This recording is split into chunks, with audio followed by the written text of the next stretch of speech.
All right, everybody can see my screen. I should have asked that. Good. Okay. All right. Well, let's go ahead and get started. So good afternoon and welcome to New Mexico Economic Development Certified EDO Program Overview. I'm Jennifer Myers. I'm the Community Business Rural Development Team Leader. And I just want to start off with a few housekeeping rules before we get started. So you can submit questions using the chat function. We will have the presentation, a quick demo, and then we can address any of the questions that come up during the presentation. So with that, I'll go ahead and dive in because I know everybody's busy. Of course, I always want to highlight our leadership. We have Alicia J. Keys, Cabinet Secretary, John Clark, Deputy Cabinet Secretary, Mark Roper, Division Director, and we have with us Sarah Gutierrez, the Deputy Division Director. She's going to be helping monitor the chat function, so she will be looking for your questions throughout the presentation. So I just want to take a few moments to mention the New Mexico Economic Development's mission, which is to improve the lives of New Mexico families by increasing economic opportunity and providing a place for businesses to thrive. And this next slide, I'm so excited about.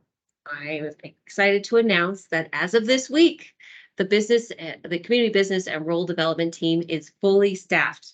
Beth Waldrop started this week as the Region 3 rep along with Yuri Morales. And Beth, I don't know if you want to get off mute and just say a few words. She's in our conference room that you can see there.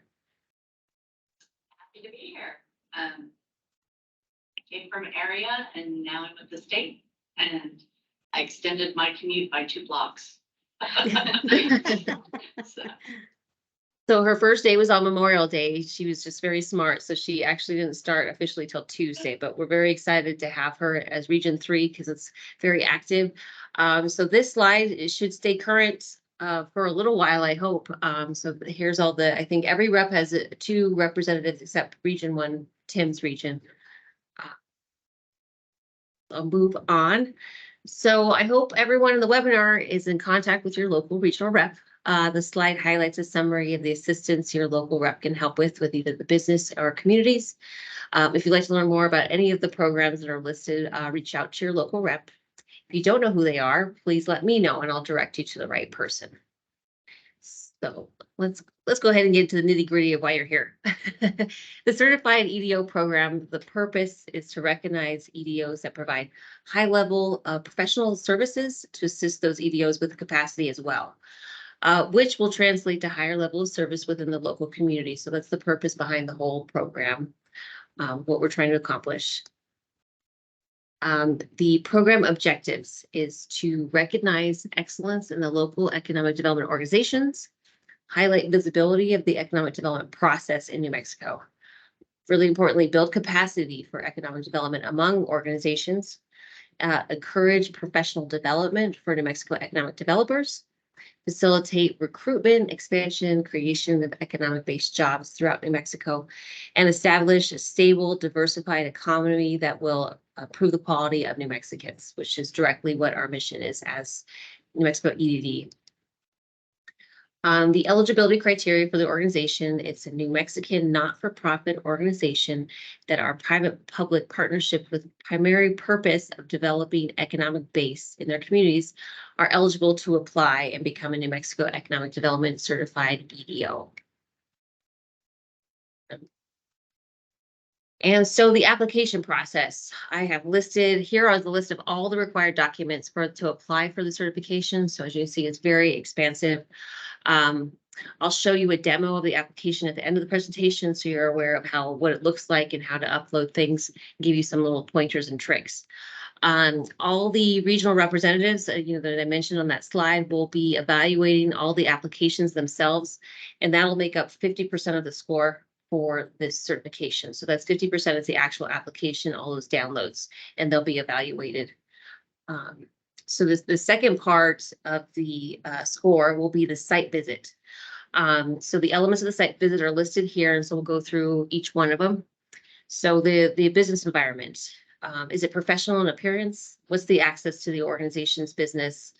What equipment do they have? Do they have security?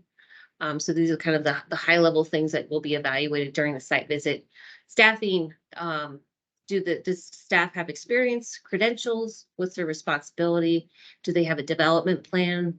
Is there high turnover or low turnover? That's always good too. Leadership. Do they have volunteers? Do they have an orientation process for their leadership? What is their meetings structured? How are they organized? So those types of things will be evaluated. Direction and vision. What's the budget for the organization? The budgeting. Are they committed to their strategic plan? Do they have a strategic plan? Do they have goal settings and measurable goals? Community. Does the organization work with community partners? Do they maintain relationships within the community? What's the participation of the organization and the community? Financial resources. What does their budget look like? Is it, what are their sources of income? Is it diversified? Is it not? So those are the types of elements that will be evaluated during the site visit. And it's typically the site visits take between 3 and 4 hours. So like a half day you want to book for a site visit. And another component of the site visit is the stakeholder interviews. So we would like to have at least 5 representatives from the following categories, maybe a business that you've worked with in the past, a development ally, real estate professional, financial institution.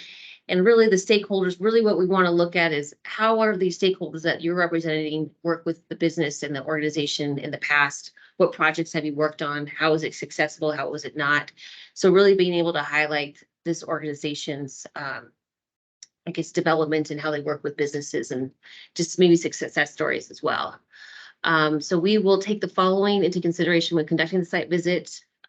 Does the organization have and utilize resources to represent the community professionally? Does the organization have community business support with active commitment and participation appropriate to its mission? Does the organization work towards and achieve economic development goals of attraction, retention, expansion, startup of economic-based activity? So the scoring will be only to the representatives that are attending the site visit. So it's always going to include me and 2 to 3 other reps, depending on the location and timing. But since we have so many reps, I think we could easily have 3. So those are the only people that are going to evaluate the site visit itself. And again, that's 50% of your score is the site visit. The funding is, and so as you are, I think a lot of people on the call know that leads no longer you can do marketing events or trade shows, but for EDO, you can do trade shows and sales missions, which include booth rental, travel expenses, any additional staff over the one that you have already currently, and then advertising costs, but excluding not for printing, website, or production costs. So that's a quick overview of the funding sources or uses of funding. Some key dates to keep in mind. Of course, today is the information webinar and opening of the applications. What we're doing a little differently this year is going to be similar to leads. The regional representatives will invite organizations to apply to the program. They're kind of the gatekeeper to determine eligibility. The applications are due on July 3rd, so you have some time to get organized. And as the applications roll out, we'll try to keep an eye on them, and we will schedule the site visits. So if you were able to get your application early, we'd like to get your site visits scheduled pretty quickly. So ideally, we'd like to have the site visits scheduled for the end of July and possibly roll into August if necessary, depending on how many applications we get. Right, so that's certification. So I know some people on the call are interested in recertification. So for the EDOs that received the certification last year, it's required to recertify each year. And so in order to recertify, the components listed on the slide need to be met. So just quickly, EDOs that do not experience any significant organizational changes may request recertification. Recertification requires participation in at least 5 professional development events by the organization's leadership, and the grant's renewable for up to 10 years, depending on availability of funding. So these are the key dates for recertification. So the applications are open today and are due by June 30th. Your regional rep will be sending you out an email of instructions and the different links that you need to have available to do the recertification. And then we'll just quickly go into the demo so you can see what I am talking about. We'll go through the application for the certification. Everybody can see this all right? Okay. All right, so right here's just the overview. It has some, talking about the different things that I mentioned about the purpose of the program and also some helpful tips. If you're having trouble uploading information or a document, sometimes if your title is too long, it won't upload. It's like a glitch. You just have to shorten the title and see if that helps. Also, another thing that happens is you think it's uploaded, but you don't press the upload button. So you have to because you'll see it in there, but you have to press the upload button in order to have it uploaded. So this is the summary, and then the app, it goes into the application information or the applicant information, which is pretty general: organizational name, some of the federal ID information, point of contact, street address, so stuff about the organization itself. That should be pretty easy to fill out, pretty straightforward. Your URL, your email address. Tab 3 is the documentation, and this is the meat of the application. And it's basically all the uploads that I mentioned on the slide. You just have to upload them. Articles of incorporation, choose the file, press upload.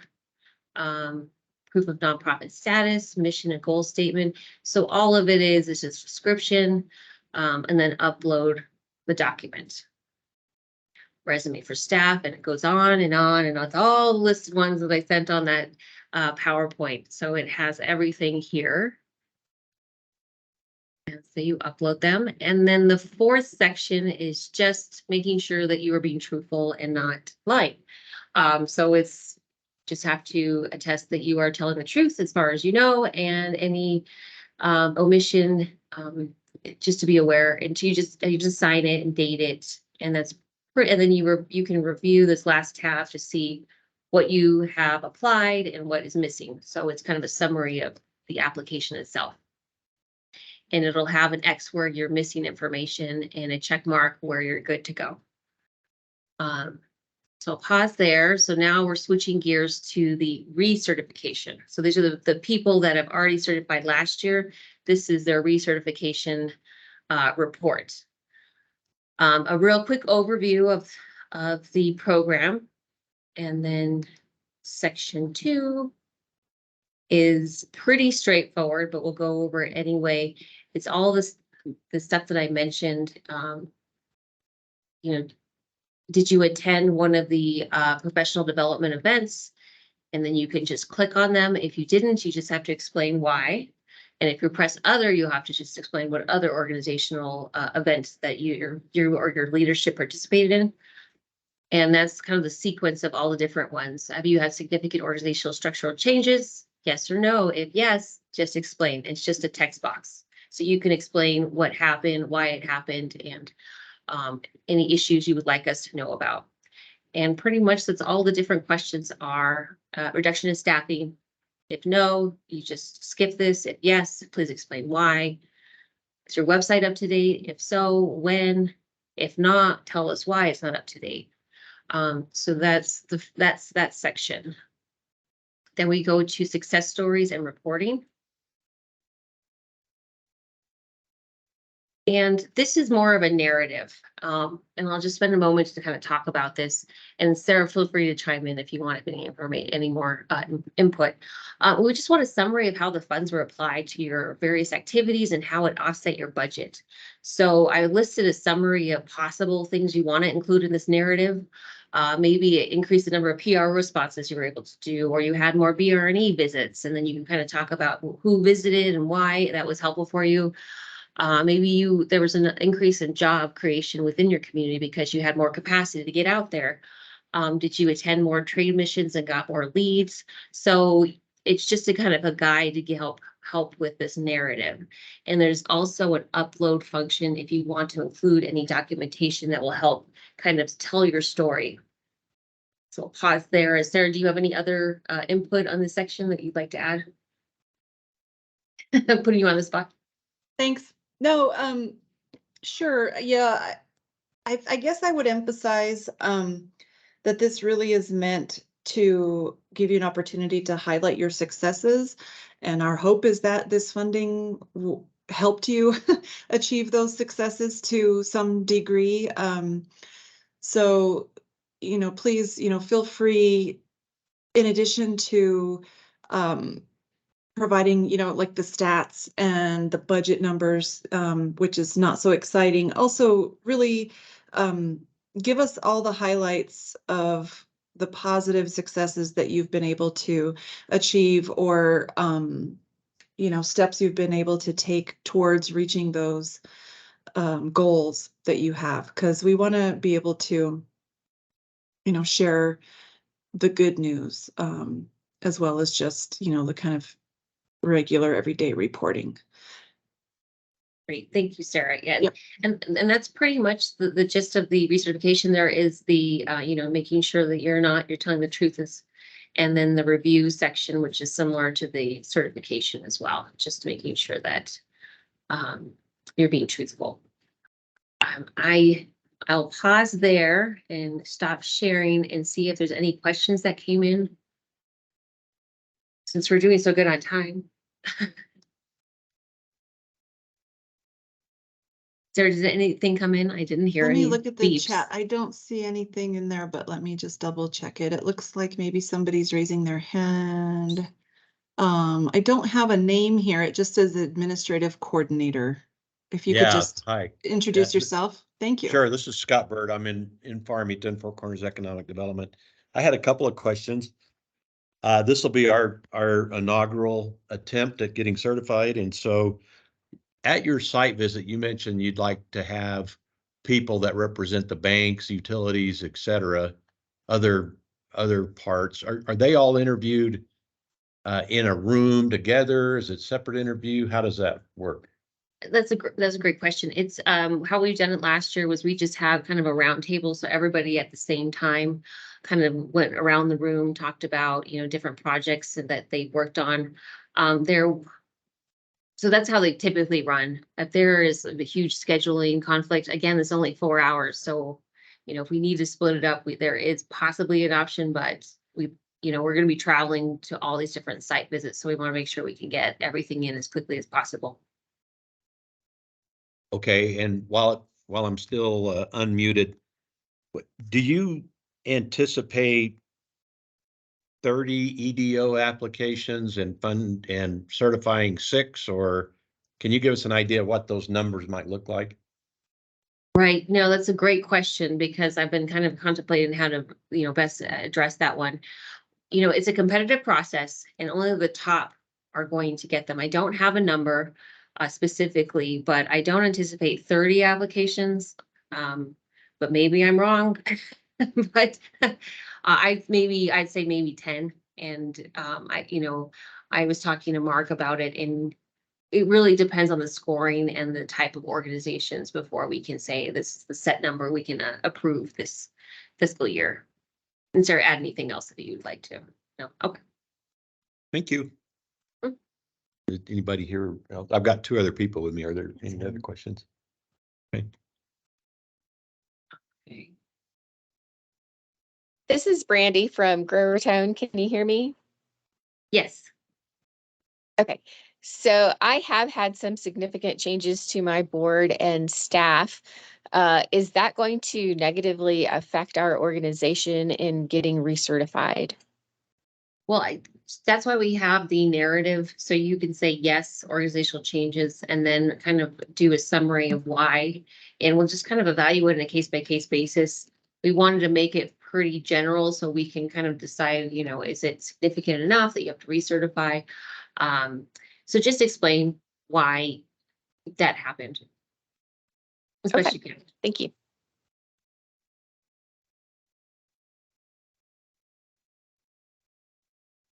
I'm just answering a question that was in the chat. I'm going to send my written answer, but I'll read it for the group. So the question is related to organizations that are certified and they're going through the recertification process on their reporting. Should they report only on the time frame from the date of the executed grant agreement or the entire fiscal year? And I would say the entire fiscal year. Okay. It's fine. That's a good question. Yeah.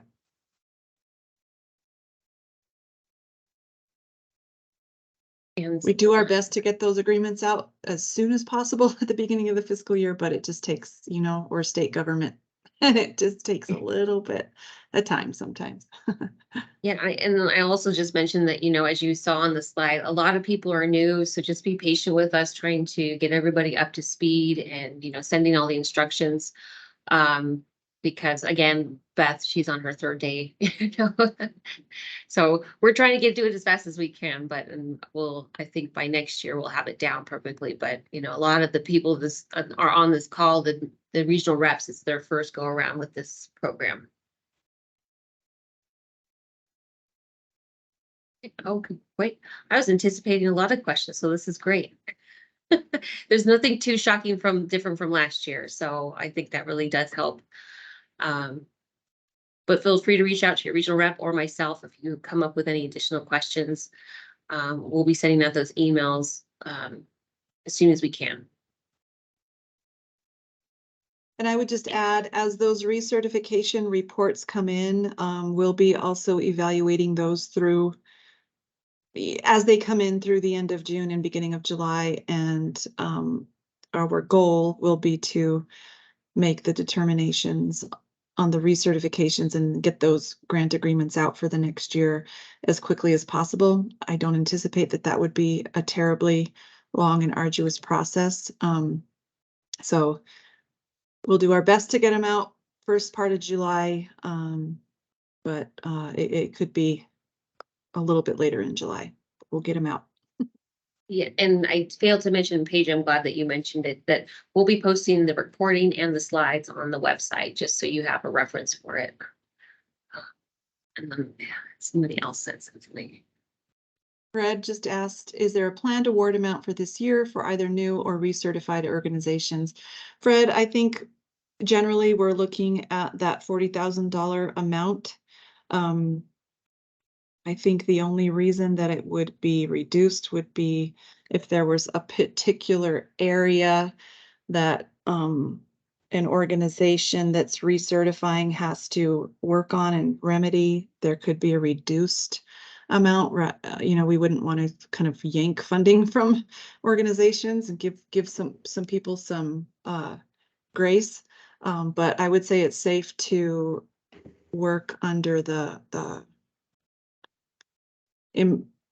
it's our goal to stick to that $40,000 level. And I just saw Bruce's message. No, so if you're already certified, you do not have to do another site visit. It's only the what I just showed you. That's qualifies as recertification. Again, as Sarah mentioned, we'll have to evaluate that on a case-by-case basis. And then I see Evelyn's hand up. So Yeah. Since we're small enough group, you can unmute and just ask if you'd like. I got a question. So if you're the people that are getting recertified, I'm assuming they're the people that were awarded last year. So are you awarding an additional 10, or is it going to be the ones technically recertification, the ones that got awarded last year? Is it those 10 plus an additional 10, or is it just 10, including the recertifications? Evelyn, we have funding to support the recertifications of those that were approved last year. I think it's 7 organizations that were awarded.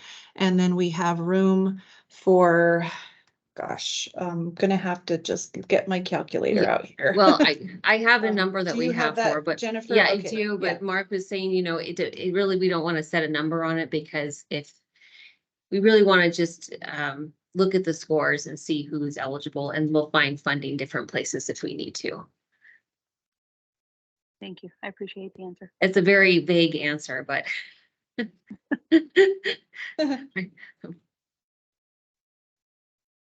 anybody else? Right. Oh, good. Well, we got done early. So, but again, if there's something that comes up, let me know, or let the reps know, and we'll hope to get those emails out the very latest early next week, but hopefully sooner than that. Okay, well, I will stop recording. Then. Thank you, everybody.